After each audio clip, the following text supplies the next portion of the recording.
last year, without Stephon Diggs, without Joe Mixon, the pretty beat-up offensive line throughout the season, the Houston Texans were 13th in the NFL in points per game.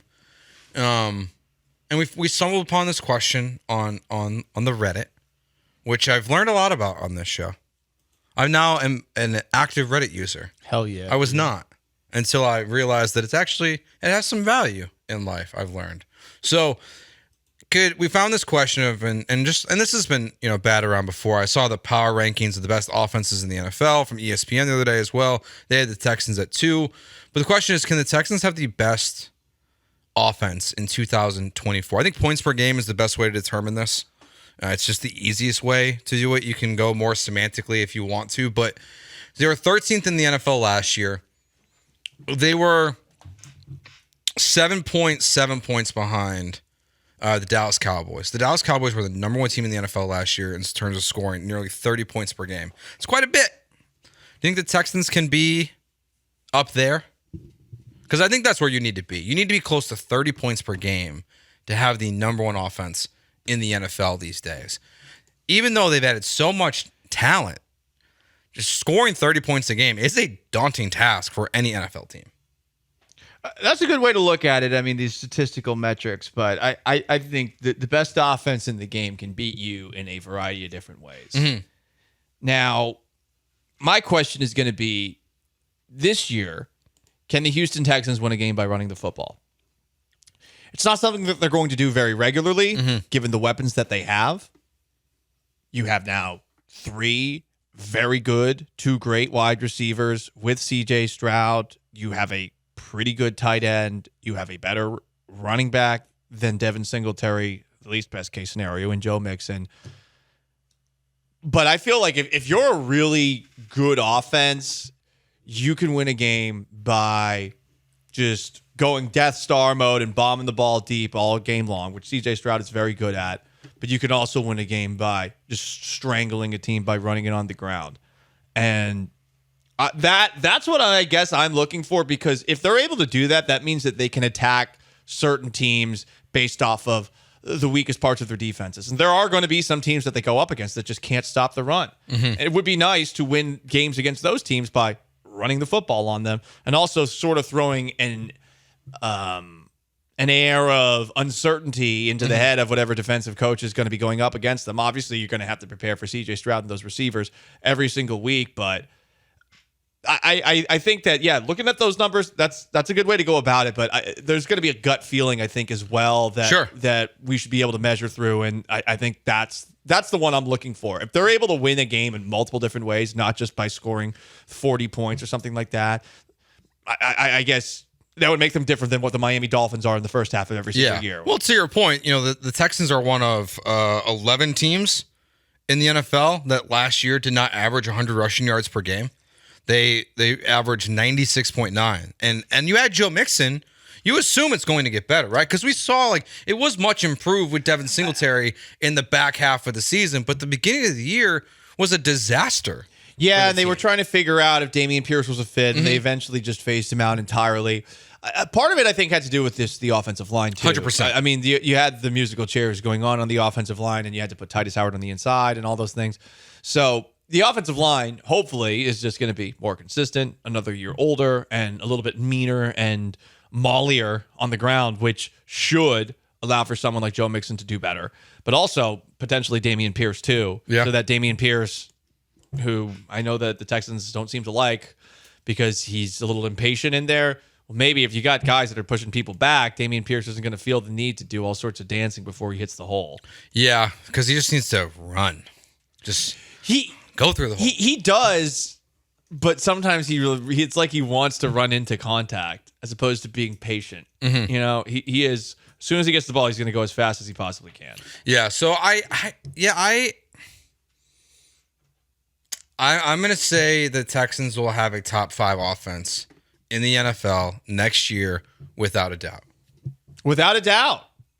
Who else is going to be up there? Well, one of my first issues is Rashee Rice and what's going to happen with him with the Chiefs, because you have Xavier Worthy, Hollywood Brown, Isaiah Pacheco, Rashee Rice for the Chiefs. It's a pretty Travis good Kelce. core, right? Like Travis Kelce, they had the most drops in the NFL last year. So I kind of feel like the Less Chiefs Kadarius Toney. less Kadarius Toney. So I feel like the Chiefs should be back up there. I doubt Rice gets suspended very long. I bet like max like 6 games. Yeah. So I would say the Dolphins will be back up there because they're just going to be like, even when they fall apart at the end of the season when it's cold, like they're going to be up there. The 49ers will be up there once again. Yeah, they got everybody and they added a first round receiver. I'm going to say, so my top 5 next year in no particular order will be the 49ers, the Dolphins, the Houston Texans, the Kansas City Chiefs will have back to a top 5 offense, the Detroit Lions. Okay. Detroit Lions, that's an interesting one. They were in there last year. Yeah. No Atlanta Falcons left. I mean, is Michael Penix or Kirk Cousins the quarterback? They have 2 quarterbacks. That's true. If you How got about Cincinnati Bengals? man, I just don't trust them to stay healthy at this point. Okay. Because on But they're a good. I feel like they'll be top 10. and as much as I like Joe Mixon for the Texans as a football player, I think the Bengals are just fine. They have Zach Moss, and then they have Chase Brown, the running back they drafted the year before from Illinois. He showed really well for the Bengals at the end of the year, so I don't think they're going to miss a lot from Joe Mixon being gone. You had the Dolphins in there, right? Yeah, Dolphins for sure. I'd sub the Bengals over the Dolphins.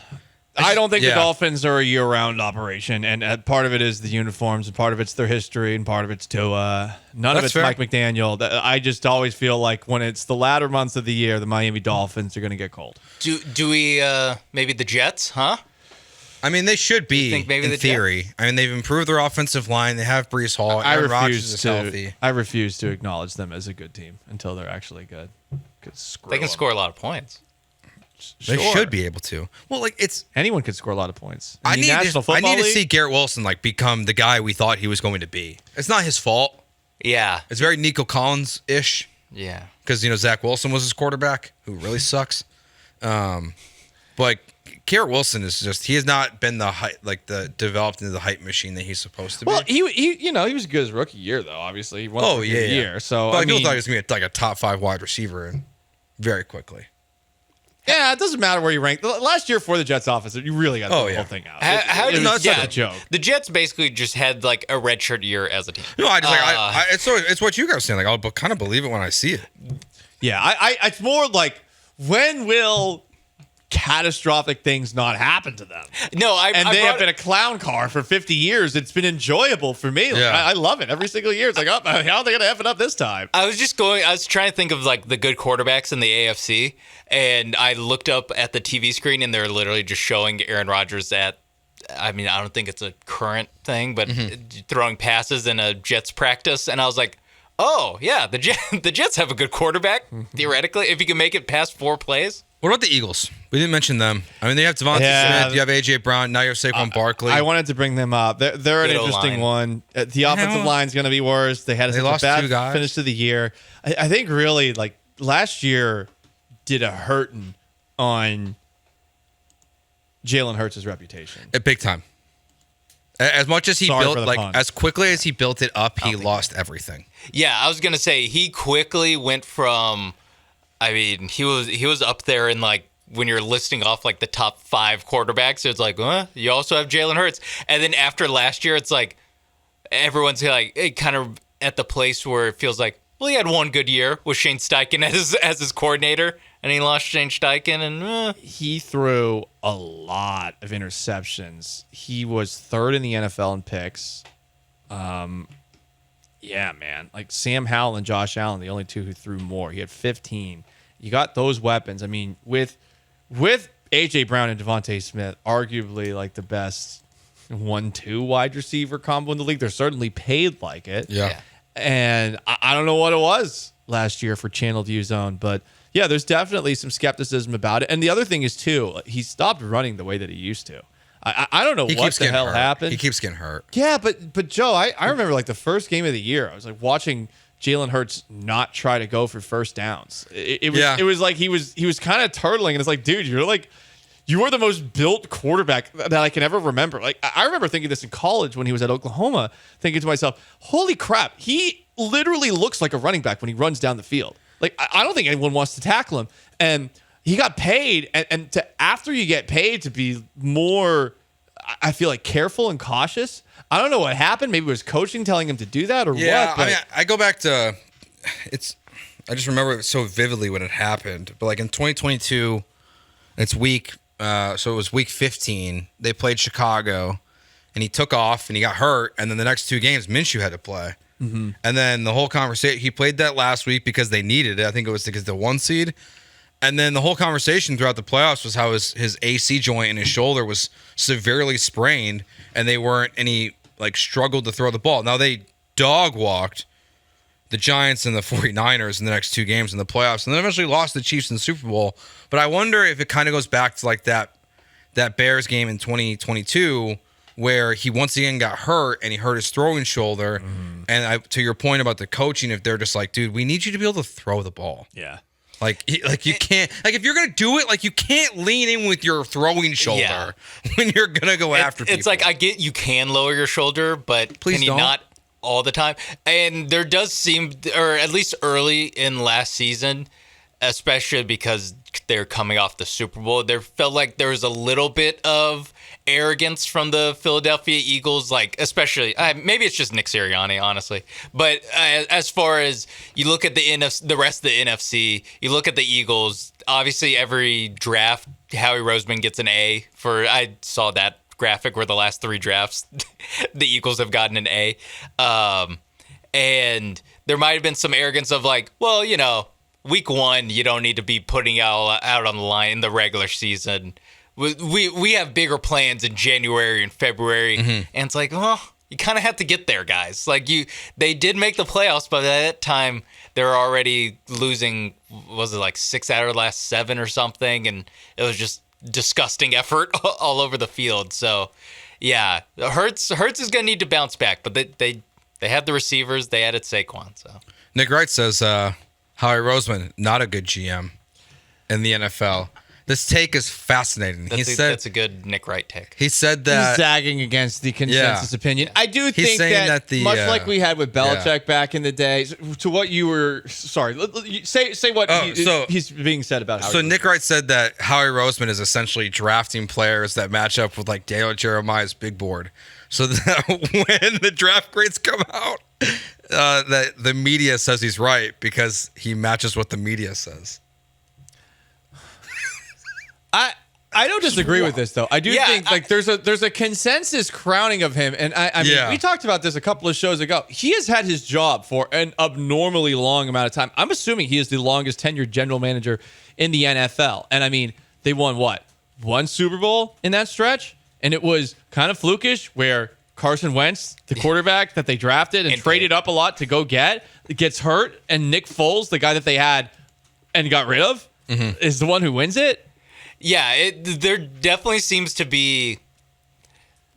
I don't want to hit him fully with the Daryl Morey-itis, where it's like all the media is just unanimous in like this guy is a genius. The trade. Yeah, like with all those draft pick trades. Like I saw some of them. People were doing unbelievable praises of these trades, and I see like the picks that are being exchanged. And I'm like, okay, I mean, I guess that's good, but.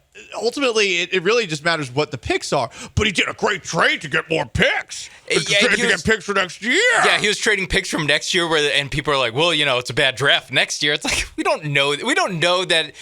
Maybe it's not a good top quarterback draft, but we don't know if it's a good like 4th round draft. Like we don't. You can't praise a guy for trading next year's picks because again, Shedeur Sanders might be the first quarterback taken. Like